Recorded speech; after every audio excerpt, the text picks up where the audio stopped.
So yeah, CloudMSG is an AI help desk company. So essentially what we do is we help very large IT organizations implement artificial intelligence into their operations to help automate and just have a better customer and user experience for their users. So I'm the head of growth marketing. So we've had a number of challenges in lead generation overall. Like I think most or all companies do. You want more leads and you want better leads.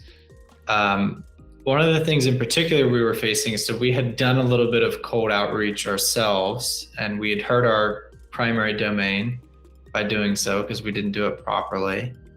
And we also didn't have a good lead research process too, to go out and find the right types of leads that we were interested in. So we partnered with Belkins because I knew you guys had a great reputation. You're referred by a friend of mine, so I knew that I could, trust working with you. And yeah, that's the reasoning. We essentially wanted good lead research and use best practices for sending outbound emails. First of all, overall, it's been fantastic. They, I would say, help in a lot of ways. Primarily, I think, again, the great lead research really helps us. So to be able to get on the calls every week and say, oh, hey, we've researched these new industries. Would you be interested in reaching out to them?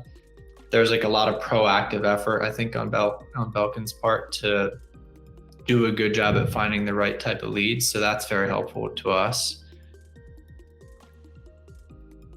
I definitely could speak to at least pipeline perspective. So I won't speak to any specific sales necessarily, but I would say that the leads that have been generated and the calls that have been booked have been with very highly qualified people and very highly qualified companies that are very interested in our services. So I would say, I don't have a specific number, but in terms of pipeline generated in potential sales opportunities, it's been in probably the multi-millions of dollars, I would guess. Nothing has necessarily stopped us so far. So yeah, we have a very long sales cycle.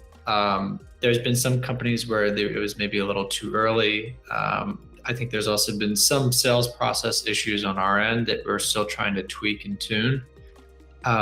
So I would say there hasn't been any direct barriers to closing the deal. It's not like the people have been unqualified or they're not interested or don't have the budget. So there's lots of open opportunities still from this.